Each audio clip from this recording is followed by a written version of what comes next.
bacaan dari kitab Ulangan. Di padang gurun sebelah sungai Yordan, Musa berkata kepada bangsanya, "Hai orang Israel, dengarlah ketetapan dan peraturan yang kuajarkan kepadamu untuk dilakukan, supaya kamu hidup dan memasuki serta menduduki negeri yang diberikan kepada Allah kepadamu oleh Tuhan Allah nenek moyangmu. Ingatlah, aku telah mengajarkan ketetapan dan peraturan kepadamu, seperti yang diperintahkan kepadamu oleh Tuhan Allah, supaya kamu melakukan yang demikian di dalam negeri yang akan kamu masuki untuk mendudukinya. Lakukanlah itu dengan setia, sebab itulah yang akan menjadi kebijaksanaan dan akal budimu di mata bangsa-bangsa. Begitu mendengar segala ketetapan ini, mereka akan berkata, memang bangsa yang besar ini adalah umat yang bijaksana dan berakal budi. Sebab bangsa besar manakah yang mempunyai Allah yang demikian dekat kepadanya seperti Tuhan Allah kita setiap kali kita memanggil kepadanya? Dan bangsa besar manakah yang mempunyai ketetapan dan peraturan demikian adil seperti seluruh hukum yang kubentangkan kepadamu pada hari ini? Tetapi waspadalah dan berhati-hatilah, supaya jangan engkau melupakan hal-hal yang dilihat oleh matamu sendiri itu, dan supaya jangan semuanya itu hilang dari ingatanmu seumur hidup. Beritahukanlah semuanya itu kepada anak-anakmu dan kepada cucu-cucumu serta cicitmu. Demikianlah sabda Tuhan. Megahkanlah Tuhan, hai Yerusalem. Megahkanlah Tuhan, hai Yerusalem. Megahkanlah Tuhan, hai Yerusalem. Pujilah Allahmu, hai Sion, sebab Ia meneguhkan palang pintu gerbangmu dan memberkati anak-anak yang ada padamu. Megahkanlah Tuhan, hai Yerusalem. Ia menyampaikan perintahnya ke bumi, dengan segera firman-Nya berlari. Ia menurunkan salju seperti bulu domba dan menghamburkan embun beku seperti api. Megahkanlah Tuhan, hai Yerusalem. Ia memberitakan firman-Nya kepada Yakub, ketetapan dan hukum-hukumnya kepada Israel. Ia tidak berbuat demikian kepada segala bangsa, dan hukum-hukumnya tidak mereka kenal. Megahkanlah Tuhan, hai Yerusalem.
Inilah Injil Yesus Kristus menurut Matius.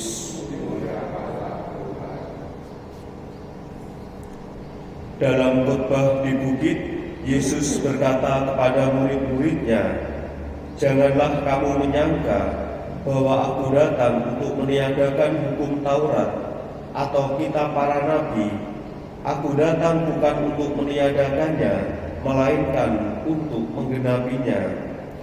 Karena aku berkata kepadamu, sungguh, selama belum lenyap langit dan bumi ini, satu iota atau satu titik pun tidak akan ditiadakan dari hukum Taurat sebelum semuanya terjadi.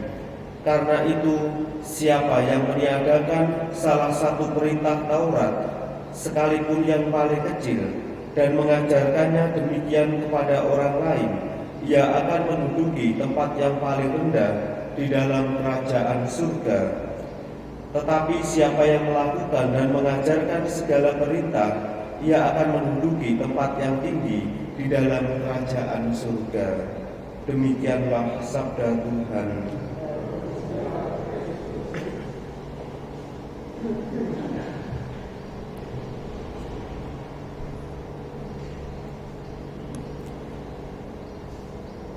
Saudara-saudari yang terkasih,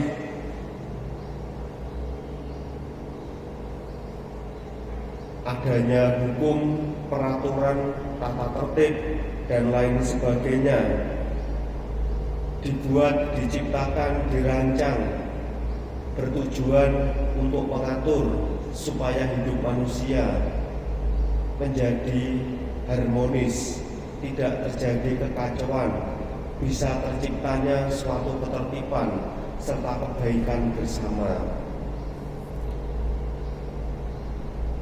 Dalam kerangka itulah bagaimana kemudian adanya suatu peraturan, hukum dan lain sebagainya dijalankan untuk melihat atau juga mengangkat, menghormati martabat manusia.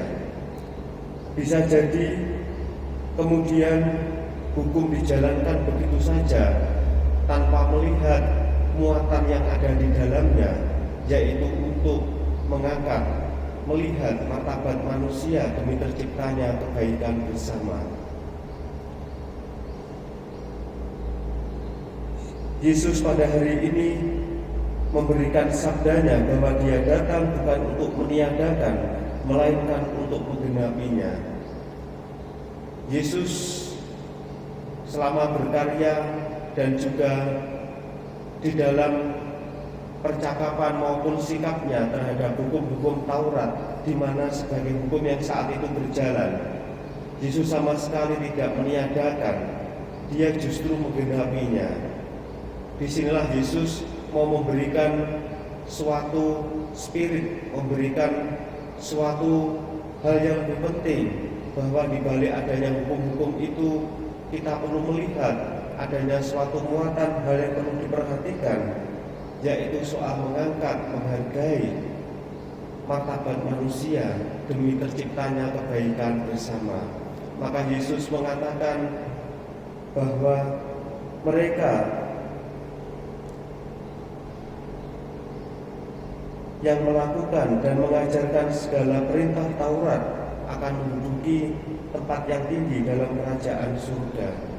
Ini berarti bahwa adanya tatanan yang ada, Yesus mengakui semua itu sudah baik, tinggal bagaimana kemudian dijalankan, dihidupi. Dan nanti Yesus mempertegas dengan hukum kasih sebagai penggenapan atas hukum Taurat. Saudara-saudari yang terkasih, Yesus datang untuk memperbarui segala sesuatunya. Di dalam diri Yesus Kristus, penggenapan, kesempurnaan semua diberikan. Maka disinilah kita juga diajak, di balik seluruh pengalaman-pengalaman kehidupan kita sehari-hari, pengalaman kodrati kita, pengalaman kemanusiaan kita diajak untuk membawa semua itu di dalam diri Yesus Kristus sebagai penggenapan, sebagai kesempurnaan dari segala sesuatu. Saudara-saudari yang terkasih, Yesus hadir di dunia sebagai Allah, sebagai Raja yang menggenapi segala sesuatunya, Ia awal dan akhir, yang menjadikan segala sesuatunya baik dan pulih kembali. Maka lewat sabdanya yang diberikan kepada kita, bahwa dengan pengalaman hidup kita sehari-hari, kita diajak untuk menemukan pada akhirnya bahwa di sana pun Allah juga hadir bersama dengan Yesus sendiri. Maka dari itu, marilah saudara-saudari yang terkasih, kita sebagai murid-muridnya diajak untuk senantiasa mengusahakan suatu kerjasama, bahwa di balik adanya peraturan, ketentuan dan sebagainya, kita jalankan dengan sungguh-sungguh, bahwa kemudian di sanalah hukum kasih juga perlu diterapkan, kita bawa supaya apa yang kita lakukan pada akhirnya mengangkat martabat manusia sendiri serta menghadirkan kebaikan bersama bagi sesama kita, sehingga berkat Allah senantiasa mengalir dan hadir di dalam hidup kita sehari-hari.